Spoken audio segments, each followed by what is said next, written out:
আজকে আমাদের অনাকাঙ্ক্ষিত ঘটনার জন্য দুঃখিত। আমি আকরাম হোসেন ও আনন্দমোহন কলেজ হোস্টেলের অবস্থানকারী ছাত্রদের পক্ষ থেকে আজকের এই বার্তা প্রদান করছি। আমরা ফ্যাসিস্ট হাসিনা সরকার পতনের পর থেকে শান্তিপূর্ণভাবে কলেজ হোস্টেলে অবস্থান করছি।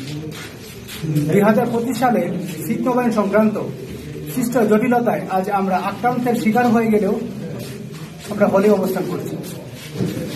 এমতো অবস্থায় কলেজ কর্তৃপক্ষের হল বন্ধ ঘোষণা সংক্রান্ত নোটিশ আমরা মানি না। তার কারণ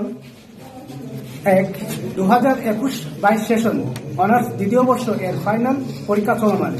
এমতো অবস্থায় হল কর্তৃপক্ষের এই অযৌক্তিক দাবি মেনে নেওয়া যায় না। আগামী 27 জানুয়ারি থেকে মাস্টার্স 2021-22 সেশনের পরীক্ষা শুরু হবে। এই অবস্থায় এ দাবি মানা সম্ভব নয়। আমরা আশঙ্কা করছি যে হল বন্ধ থাকা অবস্থায় কলেজে হামলাকারীরা হল দখল করবে, তাই আমরা হল ছাড়ব না।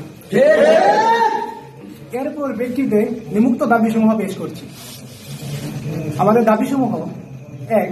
হলে অবস্থানকারী ছাত্র ও শিক্ষকদের উপর আক্রমণকারী সন্ত্রাসীদের পরিচয় প্রকাশ ও আগামীকালের মধ্যে তাদের গ্রেফতার করতে হবে। আহতদের চিকিৎসা ব্যবস্থা করতে হবে। আমরা কোনো অবস্থাতেই হল ছাড়ব না। এই অবস্থায় কলেজ কর্তৃপক্ষের অবশ্যই আমাদের নিরাপত্তা ব্যবস্থা করতে হবে। বহিরাগত সন্ত্রাসীদের ক্যাম্পাসে প্রবেশ বন্ধ নিশ্চিত করতে হবে। নতুন সিট নবায়নে আমরা বর্তমান বৈধ সিটধারীদের সিট স্ব অবস্থানে নিশ্চিত করতে হবে। সিট নবায়নের ক্ষেত্রে ফি কমিয়ে 5,500 টাকা করতে হবে। পরিশেষে আমরা বলতে চাই, আমরা যারা বর্তমানে হলে অবস্থান করছি, আমাদের নিরাপত্তা নিশ্চিত করার জন্য কলেজ কর্তৃপক্ষ ও প্রশাসনের নিকট দাবি জানিয়ে আজকের বার্তা শেষ করছি। আসসালামু আলাইকুম ওয়া রাহমাতুল্লাহি। আমাদের আহতদের সংখ্যা, আজকের অনাকাঙ্ক্ষিত ঘটনায় আহতদের সংখ্যা 70+ ছিল আমাদের আহতদের সংখ্যা, এবং অনেকজন আমাদের মেডিকেল কলেজে ভর্তি অবস্থায় আছে।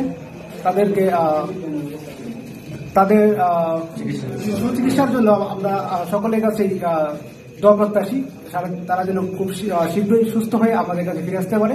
সকলে দোয়া করবেন। আল্লাহ হাফিজ।